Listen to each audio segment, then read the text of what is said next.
At a price at just $250, the AKAI MPC Studio MKII seems like the cheapest sampler out there. But how does the sampler perform at that price, and who's this MPC for?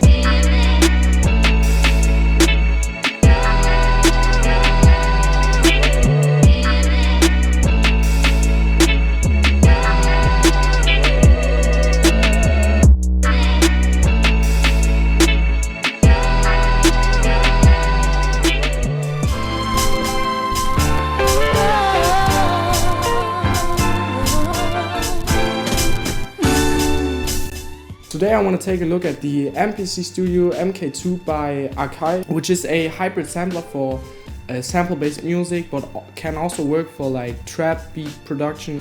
The AKAI have 16 velocity sensitive pads, which all feel awesome to play with. Like, I really like to drum on these. They feel very natural and they work just fine. Then the MPC has the MPC typical jog wheel, which is awesome for navigating through the software and the different functions on the MPC. And also it's awesome for chopping samples, very accurate. You got your shift button so you can like get very accurate with the chopping of the sample, like between the end and the start point, which is absolutely awesome. I use all of the time. And then what this MPC has, which I also think makes it awesome, is all the different ways of making music. Like you can go the normal way of making tracks and arranging them in a normal sense, in a normal way, like you would do in a DAW. But you also have like the song mode where you can take your sequences, piece them together. You have a looper where you can make loops and put them together. You even have a 16-step sequencer, which in my opinion is super awesome, that there are so many ways you can arrange your beats and make your music on, because it sparks creativity and it just gives everyone, like it can suit every kind of workflow that you might have. I want to talk about the pros of this MPC, and first of all we got the touch strip. The touch strip in combination with the plugin called Touch FX has really cool effects, and you don't need to work around to automate the most common and most used effects and automations within sample-based music, which is truly awesome because you have like everything within one plugin. When playing with the touch strip, it's almost like using an SP404 with all the different effects and all, which I think is absolutely awesome. It really makes music making fun and sparks a lot of creativity, because you can just play around and get some ideas, different techniques you can use, which I think is absolutely awesome, while the touch strip is a definite pro on the MPC.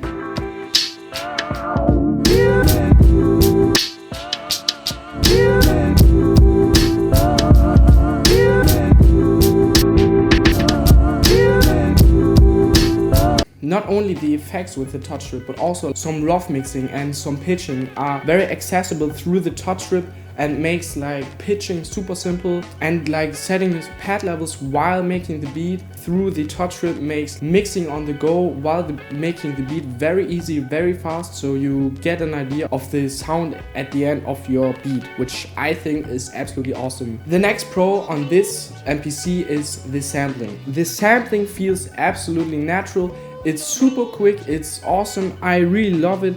I love how you can sample directly from your phone into the software and in real time chop the samples, which just it just gives you a very quick workflow, and it just makes sampling super awesome. And for me, coming from Cubase, like coming from a DAW, this type of sampling workflow is just awesome. It's a game changer for me. It has really improved my sampling and the techniques that I use, which for me is absolutely awesome.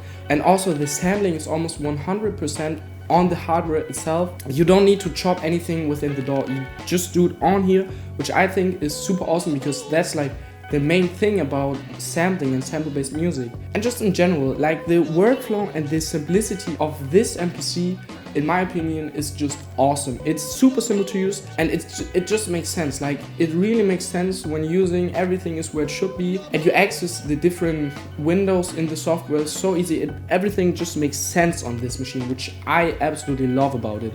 And like the combination of the software and the hardware, like you really get used to it, and it's it's actually very funny to see how you do both at the same time. Like there's some parts of the beat making process that you do within the hardware, like changing between the windows and chopping and all that, and then the brain automatically knows when you have to grab the mouse and do something on the PC, which I think it's very funny to see how the workflow really combines the software and the hardware in such an amazing way, with just a perfect workflow in my opinion. But this MPC might not be perfect for everyone, and a lot of people are complaining about the small screen. I don't have a problem with it. I think you can see everything just fine. You can see the track you're on, you can see the program, the sequence, you can see everything that you need. So for me it hasn't been an issue, but if you just can't work with a smaller screen, then this might be a deal breaker. But I do think that the size is okay, and you have to keep in mind that you're using this with a PC, so you literally have a big screen right in front of you. So I honestly don't understand why this is so criticized as it is on this MPC. For me the biggest con is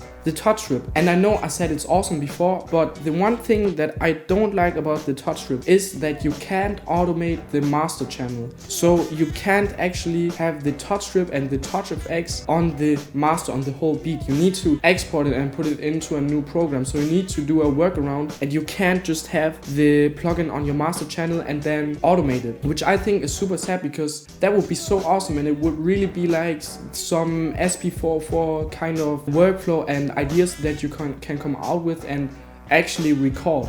But you definitely still can do live performances. You can use track mutes, you can do some live drumming, you can automate some other effects. Like you definitely have the possibility to do live performances with this, but it's not the touch strip or the effects of the touch strip that you can use for live performances, which I think is super sad. So who's this MPC for? I think this MPC is perfect for people who sample inside a DAW, like chop inside a DAW, and want to get into like hardware and like having something in your hand while chop, and really get into the MPC kind of workflow and like kind of get a connection to the origins of sample-based beat making. If you're just getting started with making music, or you considering buying a sampler or even this MPC but you don't have any experience, I honestly don't know if I would recommend this, because if you're buying this, you're gonna need a audio interface, you're gonna need a PC that runs this software good enough, and all these different things that you need, they kind of add up to the price of a brand new MPC One or MPC Live. So I would rather take some more money for a standalone sampler, so you can actually start like real sampling instead of taking this hybrid kind of direction. So in conclusion, for some people, the hybrid kind of workflow where you actually need a PC to run this MPC might be a deal breaker for some people, but the software on the PC is almost identical to the software on the other MPCs like the Live or the One. So this is actually an MPC just like the MPC One or Live, just that you have a computer. So you might want to think about if that's a deal breaker for you. So I absolutely love this MPC, and it has really stepped up my sampling workflow and my beat making in general, and I definitely think that the pros are way bigger than the cons of this MPC. So thanks for watching, and consider subscribing and like the video if you enjoyed, and see you in the next one.